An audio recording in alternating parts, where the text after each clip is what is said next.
A single father working as a security guard at a fancy party becomes the last barrier between danger and innocence.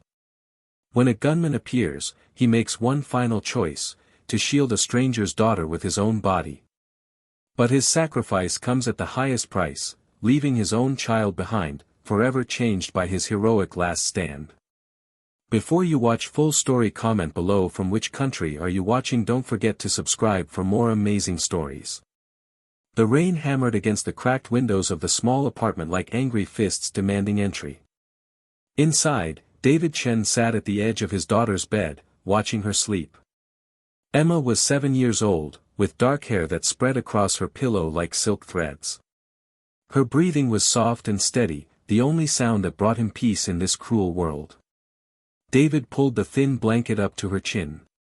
His hands were rough, covered in scars from years of working construction jobs, security gigs, anything that would put food on the table. Life had not been kind to him, but Emma made every struggle worth it. The apartment was small, barely enough space for 2 people. The paint on the walls was peeling, and the furniture was old and worn. But David kept it clean. He made sure Emma always had a warm place to sleep, clean clothes to wear, and food in her stomach. Even if it meant he went without. He looked around the room at Emma's drawings taped to the walls. She loved to draw. Pictures of flowers, houses, and always the same 3 people, a man, a woman, and a little girl holding hands. In every picture, they were smiling. Emma still drew her mother, even though Sarah had been gone for 3 years. David's phone buzzed on the nightstand. A message from his boss at the security company: emergency shift tonight. Triple pay. Minister Rodriguez needs extra security for her daughter's birthday event. Are you available? David stared at the message. Triple pay meant he could finally buy Emma the winter coat she needed. The one she had was too small, and winter was coming fast. He could also pay the overdue electricity bill that had been weighing on his mind for weeks. Maybe even buy Emma that art set she had been looking at in the store window every time they walked past it. He looked at his daughter again, then at the photo on the wall. His wife Sarah smiled back at him from the frame, forever frozen in happier times. She had died 3 years ago in a car accident, leaving him alone to raise Emma. The grief had nearly destroyed him, but Emma needed him. So he learned to carry the pain and keep moving forward. He typed back, "I'll be there." David quietly left the bedroom and knocked on his neighbor's door. Mrs. Patterson was an elderly woman who sometimes watched Emma when David had to work late. She opened the door, already in her nightgown. "I'm so sorry to bother you this late, Mrs. Patterson. I have an emergency shift tonight. Can you please check on Emma? She's sleeping, but just in case she wakes up and needs something." The old woman smiled kindly. "Of course, David. You're a good father. Don't worry about Emma. I'll take care of her. Thank you. I'll be back before morning." 2 hours later, David stood outside the Grand Hotel in the city center. The building gleamed with lights, and expensive cars lined the street. Limousines dropped off women in sparkling dresses and men in tailored suits. He felt out of place in his simple black security uniform, but he stood tall. This was his job. This was how he survived. A valet parker sneered at him as he walked past. David was used to it. People like him were invisible to the wealthy. They only noticed security guards when something went wrong. The rest of the time, they were just part of the background. Inside, the party was already in full swing. The grand ballroom was decorated with golden streamers and white roses. Crystal chandeliers hung from the ceiling, casting rainbow lights across the marble floor. A live orchestra played classical music while guests danced and laughed. Tables were covered with more food than David's family ate in a month. Minister Rodriguez was a powerful woman in the government, known for her work fighting corruption. She had made many enemies over the years. That was why she needed extra security tonight for her daughter Sophia's 18th birthday. David had read about her in the newspapers. She was investigating a major corruption scandal involving construction companies that were bribing officials and cutting corners on safety regulations. Workers had died because of their greed. David's supervisor, a stern man named Collins, gathered the security team in a back room. There were 8 guards in total, all wearing the same black uniform and earpieces. Listen up. Minister Rodriguez has received multiple threats this week. Someone doesn't want her investigation into the construction mafia to continue. We need eyes everywhere. David, you'll be stationed near the main entrance. Watch everyone who comes in. Check the guest list carefully. If anyone seems suspicious, alert the team immediately. Collins pulled out a folder with photographs. These are known associates of the crime families under investigation. Memorize these faces. If you see any of them, sound the alarm immediately. We're not taking any chances tonight. David studied the photographs carefully. Rough-looking men with cold eyes. Men who wouldn't hesitate to hurt innocent people to protect their criminal empire. He felt a chill run down his spine but pushed the fear aside. He had a job to do. David nodded and took his position by the grand entrance, his eyes scanning the crowd. Rich people in expensive clothes laughed and danced. Women wore jewelry worth more than David earned in a year. Men discussed business deals over glasses of champagne. Waiters moved between them with trays of fancy appetizers. Everything seemed perfect on the surface, but David had learned to look deeper. He watched a young couple arguing near the balcony. He observed a businessman making a phone call in the corner, his expression worried. He noticed a woman drinking too much champagne, her laugh getting louder with each glass. David saw everything, filed it all away in his mind, searching for anything out of place. An hour passed. Then 2. Nothing seemed wrong. David's feet ached from standing, but he remained alert. His shoulder throbbed with old pain from an injury he got at a construction site years ago. He couldn't afford proper treatment back then, so it never healed right. But he ignored the discomfort. He had faced worse pain. The birthday girl, Sophia, stood on the stage with her mother. She was beautiful in a white dress, her hair styled perfectly. She smiled and waved at the guests, grateful for their presence. Minister Rodriguez stood beside her daughter with pride in her eyes. Despite all the threats and dangers of her job, she had made sure her daughter had a normal, happy life. Sophia began giving a thank you speech. I want to thank everyone for coming tonight. Especially my mother, who works so hard to make our country better. Mom, you're my hero. You taught me that standing up for what's right is more important than being comfortable or safe. I love you. The crowd applauded. Minister Rodriguez hugged her daughter, tears in her eyes. It was a beautiful moment. A moment of love and family. That was when David noticed him. A man near the garden entrance. He wore a waiter's uniform, carrying a tray like all the others. But something was off. His movements were too stiff, too calculated. His eyes kept darting toward the stage where Minister Rodriguez stood with her daughter Sophia. Real waiters moved with practiced ease, but this man seemed uncomfortable in the uniform. His shoes were wrong too, expensive leather shoes instead of the simple black ones the other waiters wore. David's heart began to race. His instincts, sharpened by years of hard living and dangerous jobs, screamed at him. Something was very wrong. He moved closer, trying to be casual but keeping his eyes locked on the suspicious man. David touched his earpiece to alert the team, but before he could speak, the man reached into his jacket. In that split second, David saw the gun. A black pistol, pulled from a hidden holster. The man's face twisted with determination as he raised the weapon, aiming directly at Sophia on the stage. Everything happened in slow motion. David saw Minister Rodriguez turn toward her daughter, unaware of the danger. He saw Sophia's smile, innocent and trusting. He saw other guests laughing, drinking, completely oblivious to the death that was about to strike. David didn't think. He ran. His body moved on pure instinct, the same instinct that made him a father, a protector. His legs pumped hard against the marble floor, his breath coming fast. He had maybe 3 seconds before the trigger was pulled. 3 seconds to cross 30 feet. Gun!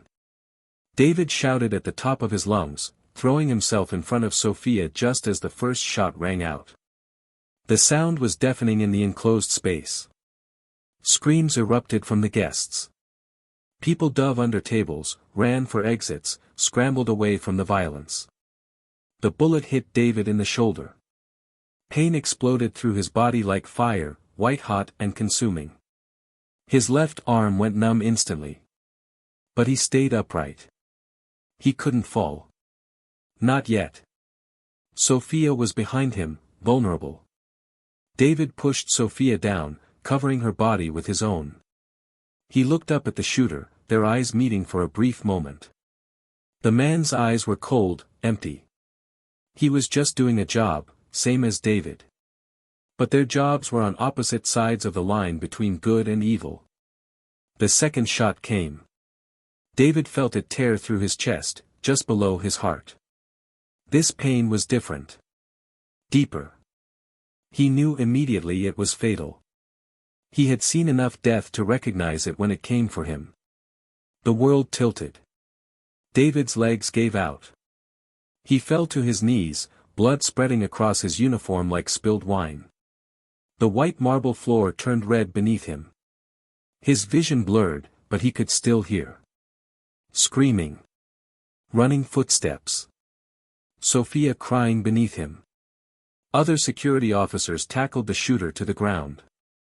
Collins fired 2 shots, hitting the man in the leg. 3 more guards piled on top of him, wrestling the gun away. The threat was over. Sophia was safe. But David was dying. Minister Rodriguez was beside him instantly, her elegant dress forgotten as she knelt in his blood. Her face was pale with shock, her hands shaking as she pressed them against his wounds, trying to stop the bleeding. But there was too much blood. It poured out of him, taking his life with it. Stay with us. Someone call an ambulance. Minister Rodriguez shouted. Her voice cracked with emotion. She had seen violence before in her career, but never like this. Never someone dying to protect her daughter.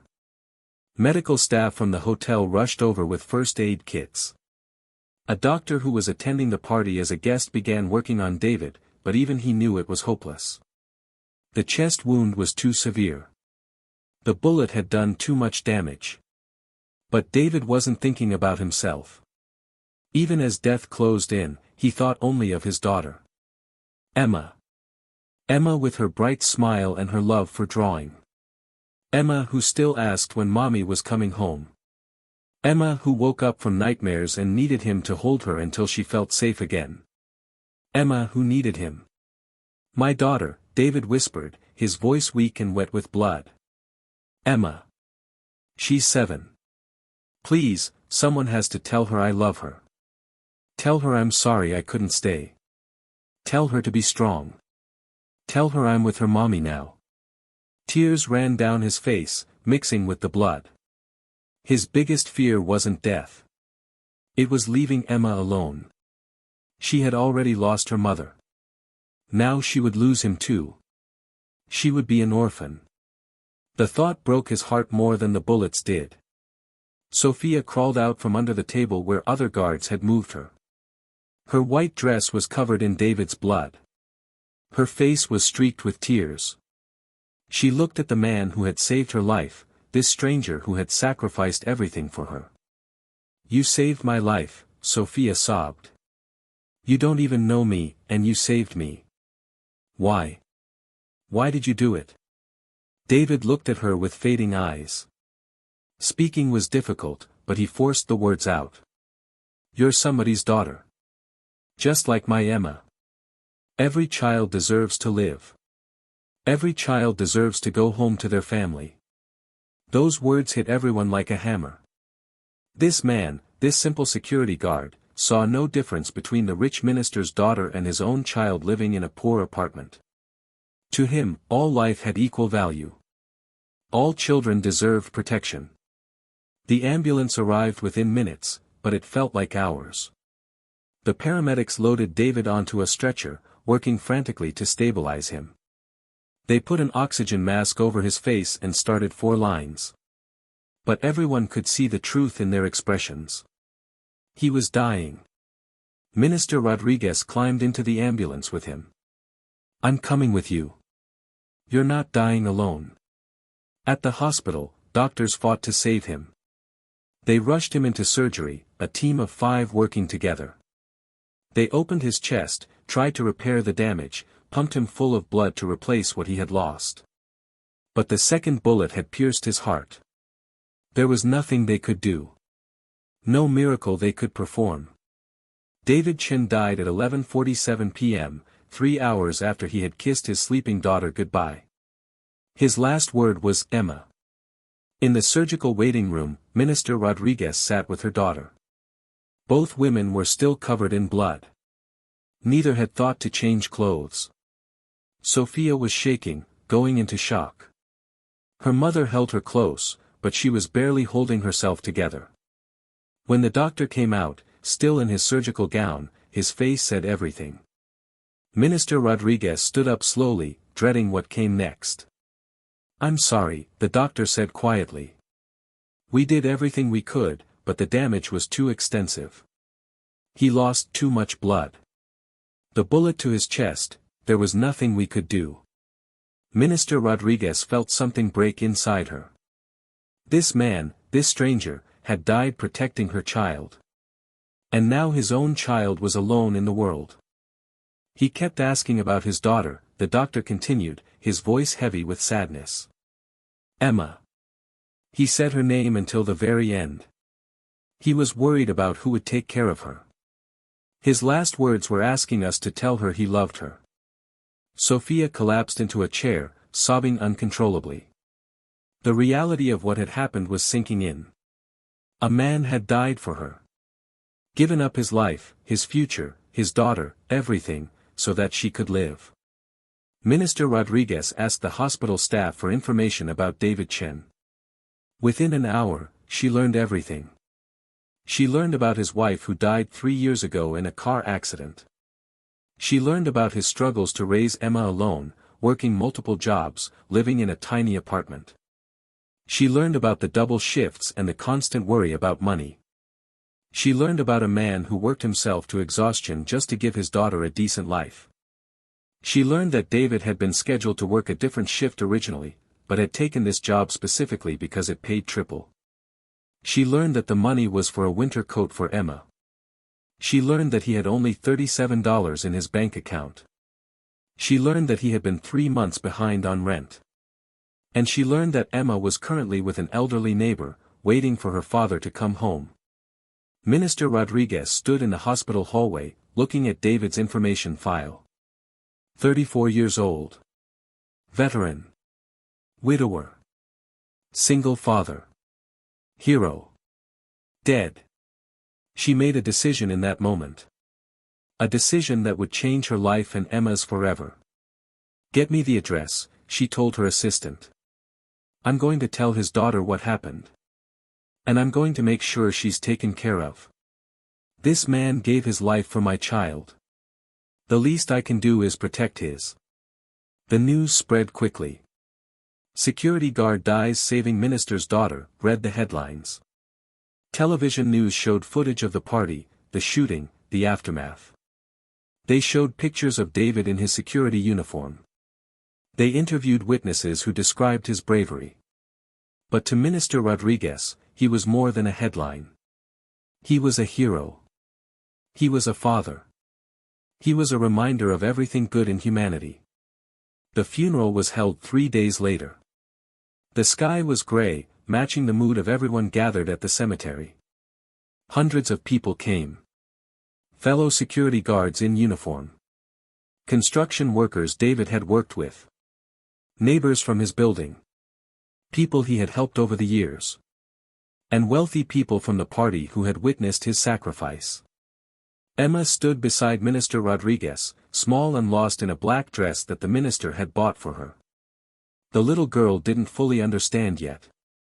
She knew her daddy was gone, but she kept expecting him to walk through the door, to ruffle her hair and ask about her day, to read her a bedtime story.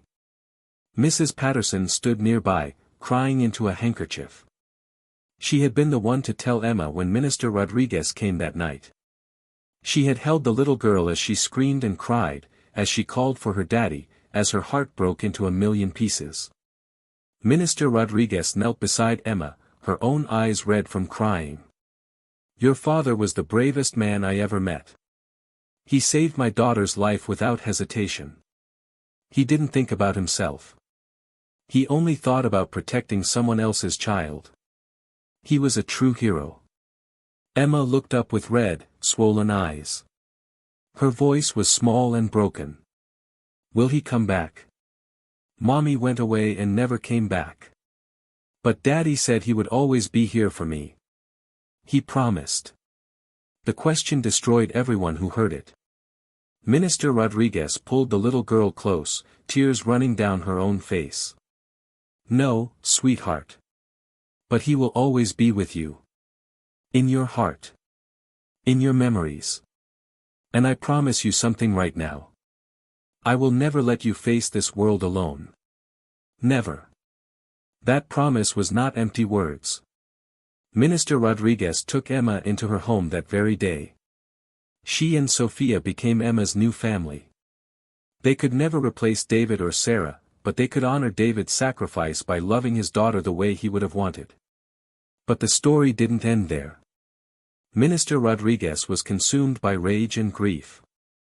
The man who tried to kill her daughter was named Victor Russo. He was part of the construction mafia she had been investigating. The same criminals whose corruption had killed workers, who had cut corners on safety to increase profits, who had bribed officials to look the other way. They had sent Russo to silence her, to make her afraid, to force her to drop the investigation. Instead, they had made her furious. Minister Rodriguez threw herself into the investigation with renewed fire. David's death became her driving force. She worked day and night, gathering evidence, building cases, interviewing witnesses, following money trails. She brought in federal investigators, forensic accountants, and undercover officers. Every corrupt official, every dirty deal, every life ruined by their greed, she exposed it all. She was relentless, unstoppable. Her staff worried about her health. She barely slept, barely ate. But she wouldn't stop. "This is for David," she would say to herself late at night, surrounded by files and documents. "This is for the man who gave everything. I won't let his sacrifice be meaningless." She discovered that the construction mafia had been operating for over 15 years. They had caused the deaths of dozens of workers through unsafe practices. They had stolen millions from government projects. They had corrupted judges, police officers, and politicians. And David's wife, Sarah, had been one of their victims. Minister Rodriguez found the accident report from 3 years ago. Sarah Chen had died when a poorly constructed bridge collapsed beneath her car. The bridge had been built by one of the companies under investigation. They had used substandard materials and falsified safety inspections. 3 people died in that collapse, including Sarah. When Minister Rodriguez showed Emma this information years later, the girl understood the full tragedy. Her father had died stopping the same people who had killed her mother. He had given his life fighting the corruption that destroyed his family. 6 months after David's death, Minister Rodriguez stood in front of the press. Behind her were police officers leading dozens of arrested criminals in handcuffs. The construction mafia had been destroyed. Their network exposed. Their crimes proven. "Today we have justice," she announced to the cameras, her voice strong and clear. "Justice for every honest worker who suffered because of corruption. Justice for every family torn apart by greed. Justice for Sarah Chen, who died because criminals valued profit over safety. And justice for David Chen, a security guard who showed more courage in one moment than these criminals showed in their entire lives. The courtroom trials lasted months. One by one, the criminals were convicted. Victor Russo, the shooter, received life in prison without parole. The crime bosses who ordered the hit received the same. The corrupt officials who protected them lost everything, their careers destroyed, their reputations ruined, their freedom taken away. Minister Rodriguez attended every trial. She sat in the courtroom and watched justice being served. And every night, she went home to Emma and held her, grateful that David's sacrifice had brought this child into her life. At home, Emma was slowly healing. She lived with Minister Rodriguez and Sofia, who treated her like a sister. The pain of losing her father never fully went away, but she learned to carry it. She learned to remember him not with only sadness, but with pride. Sofia and Emma became inseparable. Despite the age difference, they bonded deeply. Sofia helped Emma with homework, took her to the park, taught her how to ride a bike. She felt responsible for Emma, knowing that the girl was only here because Sofia was alive. That guilt and gratitude transformed into genuine love. On Emma's 8th birthday, Minister Rodriguez took her to visit David's grave. The cemetery was peaceful, with old trees providing shade and birds singing in the branches. Emma placed flowers on the headstone, yellow roses because those were her daddy's favorite. The inscription read, David Chen. Loving father. Devoted husband. Hero. He gave everything so others could live. Daddy, Emma whispered, touching the cold stone with small fingers. I miss you every day. It hurts so much. But I'm okay. Sofia's mom takes care of me now. She makes sure I do my homework and eat my vegetables, just like you did. She's not you, but she's kind. And Sofia is like the big sister I always wanted. And I'm trying to be brave like you were. I'm trying to make you proud. Minister Rodriguez watched from a distance, giving the little girl privacy. Sofia stood beside her mother, wiping tears from her eyes. They came here every month, the three of them, to remember the man who had changed all their lives. Mom, Sofia said quietly. I think about him every day. Every single day. When I wake up, when I go to sleep, when I'm happy, when I'm sad. I was supposed to die that night. He wasn't. It should have been me. Minister Rodriguez took her daughter's hand firmly. Don't ever say that. Never. David made his choice. He saw someone in danger and he acted. That's who he was. And the best way to honor him is to live. To be good. To make this world better. To love Emma the way he would have loved her. Years passed like chapters in a book. Emma grew into a beautiful young woman. She excelled in school, driven by a fierce determination to make her father proud. She studied hard, earned scholarships, and graduated at the top of her class. She studied law at the same university Sofia had attended, wanting to fight for justice the way Minister Rodriguez had fought for her father's memory. During law school, Emma worked part-time at the community center that had been established in her father's name. She saw families struggling the way her father had struggled. Single parents working multiple jobs. Children going hungry. People living on the edge of survival, one paycheck away from disaster. Emma fought for them. She provided legal aid, helped them navigate the system, stood up to landlords who tried to exploit them. She became known as a fierce advocate for the poor and working class. On Emma's 18th birthday, the same age Sofia had been when David saved her, Minister Rodriguez organized something special. She had kept it secret for months, planning every detail carefully, wanting it to be perfect. She took Emma to a building in the old neighborhood where Emma and David used to live. It was a large community center that had been renovated and modernized. Above the door was a new sign made of polished brass, the David Chen Community Center. Emma stared at it, tears filling her eyes immediately. Her hands covered her mouth as she read her father's name. What is this? This is your father's legacy, Minister Rodriguez explained, her voice thick with emotion. This center will help single parents who are struggling, just like your father struggled. We'll provide childcare, job training, food assistance, healthcare access, everything they need. Your father worked himself to exhaustion trying to give you a good life. No parent should have to choose between being with their child and paying the rent. No child should go to bed hungry because their parent can't afford food and rent in the same month. The center had cost millions to establish, funded by Minister Rodriguez's personal wealth and donations from people who had been moved by David's story. Inside were classrooms, a daycare facility, a food pantry, job counseling offices, and even a medical clinic offering free healthcare. Emma walked inside slowly, her heart pounding. The walls were painted cheerful colors. Children's artwork hung on every surface. She could hear laughter and voices echoing through the halls. Inside the main room, hundreds of people waited.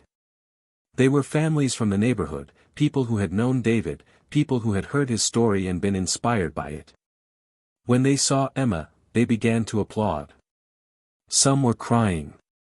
An elderly woman approached Emma with tears streaming down her weathered face. Your father helped my son get a job at the construction site he worked at. He didn't have to, but he did. My son was struggling, had been unemployed for months.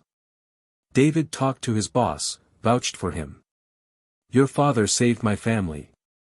He was always helping others, even when he had so little himself. More people came forward with stories. David buying groceries for a neighbor who couldn't afford food. David fixing a broken window for a family who couldn't pay a repairman. David staying late to help a coworker finish a job so the man wouldn't get fired. David giving his jacket to a homeless man during winter. David tutoring neighborhood kids who struggled in school. Emma listened to every story, her heart swelling with pride and breaking with grief at the same time. She had known her father was good. But she hadn't known the full extent of his kindness. He had been a hero long before he took those bullets. He had been a hero every day of his life, in small quiet ways that nobody noticed. That evening, back at home, Emma sat with Sofia and Minister Rodriguez in the living room. The three women who had been brought together by tragedy had become a real family over the years. They shared inside jokes, celebrated holidays together, supported each other through difficult times. I want to tell you something, Emma said, her voice steady despite the emotions churning inside her. I've been angry for so long. Angry at the world for taking my dad. Angry at those criminals. Angry at God. Angry at everything. But tonight, hearing those stories, seeing that center with his name, I realized something. My dad's life wasn't about how he died. It was about how he lived. Every day, he chose kindness. Every day, he chose to help others even when he was struggling himself. Minister Rodriguez nodded, understanding in her eyes.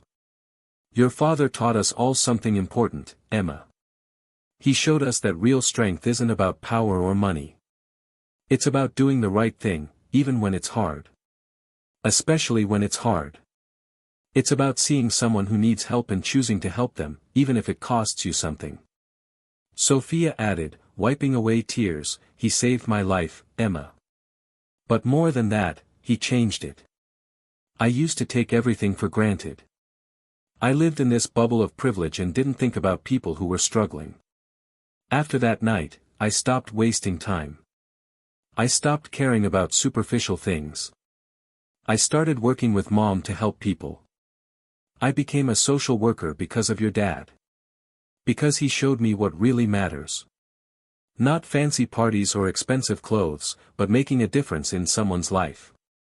Emma smiled through her tears. He would be happy to know that. He always said the best thing we can do is help others. Even when we're struggling ourselves, we can still make someone's day a little brighter. He lived by that principle every single day. The next morning, Emma visited her father's grave alone. She sat on the grass beside the headstone, the morning dew soaking through her jeans. She didn't mind. She sat the way she used to sit beside his bed when she was small, telling him about her day. "Dad," she said, her voice carried away by the gentle wind. "I understand now. I finally get it. You didn't just save Sophia that night. You saved me too. You saved me from becoming bitter and angry. You showed me through your life, through everything you did, that love is stronger than hate. That sacrifice is stronger than selfishness. That one person can make a difference." She pulled out a letter she had written the night before. The paper was filled with her handwriting, front and back. "I'm going to law school, Dad. I'm going to fight for people like you. People who work hard and do the right thing but never get recognized. People who struggle in silence. People who need someone to stand up for them. I'm going to make sure your sacrifice meant something. I'm going to make sure that families don't have to choose between food and medicine, between rent and childcare." Emma placed the letter under a rock on the grave, securing it against the wind. Then she stood, wiping her eyes, and walked toward her future with her head held high. She carried her father's legacy in her heart, and she would spend the rest of her life honoring it.